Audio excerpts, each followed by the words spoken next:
2.5 को कंटिन्यू करते हैं। इसमें का फर्स्ट क्वेश्चन नंबर 8 क्या है, factorise 8a³ + b³ + 12a² + 6ab²। Second question 27 - 125a³ - 135a + 225a²। And third 27p³ - 216 - 9/2p² + 1/4p। सबसे पहले तो टेंशन लेने की बिल्कुल भी ज़रूरत नहीं है, क्वेश्चन देखना है हमको, शुरू की 2 टर्म को ध्यान में रखना है, शुरू की 2 टर्म को ध्यान रखना है। याद करो पिछले बार मैंने क्वेश्चन में बताया था कि शुरू की 3 टर्म देखकर आंसर लिखो, यहाँ पे हम शुरू की 2 टर्म देखकर आंसर लिखेंगे। सबसे पहले ये ट्रिक है लेकिन एक्चुअली हमको एग्जाम में पूरा सॉल्व करना है। हाँ, सबसे पहले ये देखें कि ये किससे रिलेटेड है। आइडेंटिटी हमारे पास स्क्वायर वाली थी, क्यूब वाली थी, है ना। तो ये क्यूब दिख रहा है, इसका मतलब आइडेंटिटी किससे रिलेटेड है, क्यूब से रिलेटेड। अब मुझे फटाफट बता देंगे कि क्यूब वाली आइडेंटिटी क्या होती है। क्यूब वाली आइडेंटिटी ए, अच्छा सारी वैल्यूज प्लस दिख रही तो इसका मतलब प्लस वाली आइडेंटिटी। क्वेश्चन को देख के ही आंसर समझ में आता है। इसका मैं आंसर तुम्हें क्या बता दे रहा हूँ, 2a + b²। What is the answer, 2a + b²। सिर्फ शुरू की 2 टर्म देखकर हमने आंसर लिख दिए, लेकिन अब कैसे, ठीक है चलो देखते हैं। तो a + b² = क्या होता है बेटा, a³ + b³ + 3a²b + 3ab²। ये आइडेंटिटी होती है। ये आइडेंटिटी बस हम यहाँ पे अप्लाई करने वाले हैं। लेकिन सबसे पहले देखो यहाँ पे a³ दिख रहा मतलब a का होल क्यूब है, यहाँ पे b मतलब b का होल क्यूब है। तो ये अभी यहाँ तो केवल हमको a का क्यूब दिख रहा है, 8 का क्या करें, b का क्यूब तो ठीक है अपनी जगह में ठीक है, बट 8 का क्या करेंगे। तो देखो 8 को हमें अरेंज करना पड़ेगा। इट मीन्स सबसे पहले हमको टर्म्स को इस फॉर्म में अरेंज करना पड़ेगा, ठीक है। अरेंज करते हैं, चलो यहाँ पे देखते हैं।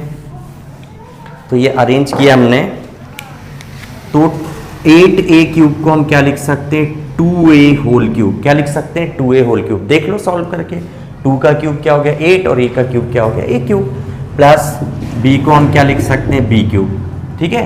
b को क्या लिख सकते हैं b³ प्लस 3a²b 3। अब ये जो ब्रैकेट मिला है बिना पावर के, जो ब्रैकेट मिला है ये हो गया a और ये बिना पावर के क्या हो गया b। चलो तो a की वैल्यू क्या हो गई हमारे पास 2a का स्क्वायर इंटू b। अगर सॉल्व करके देखो तो ये टर्म को सॉल्व कर दो, ये मिल जाएगी। देखो 2 का स्क्वायर क्या होगा 4, 4 3 जा क्या होता है 12, a का स्क्वायर a² और b मिल गई ये टर्म। टेंशन लेने की जरूरत ही नहीं है, मैं बार बार बोल रहा हूँ। यहाँ पे 3ab²। अब a की वैल्यू क्या है 2a और b क्या है अपने आप में b है और उसका स्क्वायर। इसको सॉल्व करके देखो तो 3 2 जा क्या हो गया 6, a और b का स्क्वायर b²। नो टेंशन, ठीक है ना। तो देयरफॉर बाय क्या आइडेंटिटी लगेगी, a + b² = a³ + b³ + 3a²b + 3ab² what is value of a की वैल्यू है 2a और b की वैल्यू क्या है b³। मैंने बोला था शुरू की 2 टर्म देखो और उसको देख के आंसर लिख दो। क्लियर है सारे बच्चों को, ओके। अब सेकंड क्वेश्चन डिस्कस करते हैं। सेकंड क्वेश्चन देखें हमारे पास क्या है, 27 - 125a³ - 135a + 225a²। फिर से वही कंडीशन, ठीक है ना, फिर से वही सेम कंडीशन कि भाई इसको होल क्यूब में बदलना पड़ेगा। सबसे बड़ी बात ये माइनस वाले टर्म है, माइनस वाले टर्म है, इट मीन्स कि आइडेंटिटी माइनस वाली लगेगी।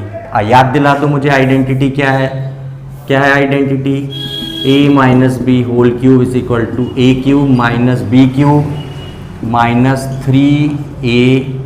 -3a² और प्लस 3ab², ठीक है ना।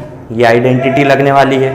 चलो सबसे पहले 3 को हम 27 को क्या लिखेंगे 3 का क्यूब, ठीक है, माइनस इसको होल क्यूब बनाना पड़ेगा तो इसको लिखेंगे 5a², ठीक है, माइनस 3a²b।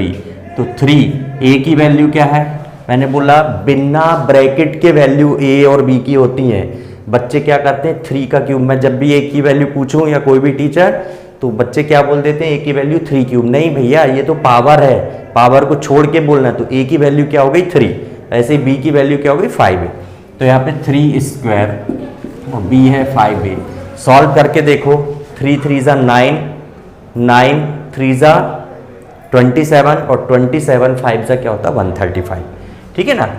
और a और प्लस यहाँ पे क्या आ जाएगा 3ab स्क्वायर, a की वैल्यू है 3, a की वैल्यू है 3 और b की वैल्यू है 5a होल स्क्वायर। सॉल्व करके देखो, 5 का स्क्वायर हो गया 25, 5 का स्क्वायर क्या हुआ 25, 25 इंटू 9 क्या होता है 225। तो therefore by this what is a, शुरू की 2 टर्म देखकर आंसर लिखना मैंने बताया हूँ भाई। ये किसका क्यूब है 3 का, और ये किसका क्यूब है 5a का, और बीच में दोनों के कौन सा साइन है माइनस, ये आंसर हो गया। कोई डाउट किसी को? चलो नेक्स्ट थर्ड क्वेश्चन डिस्कस करते हैं।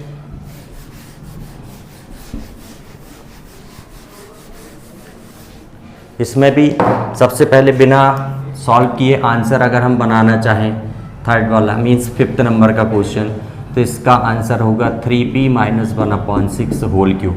What is the answer 3p minus 1/6 whole cube. अब कैसे देखो इसको, ठीक है।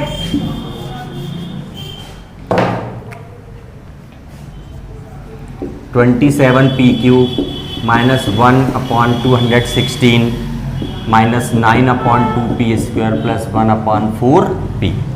चलो इसको हम लिखेंगे 3p होल क्यूब माइनस ये हो गया 1/6 होल क्यूब।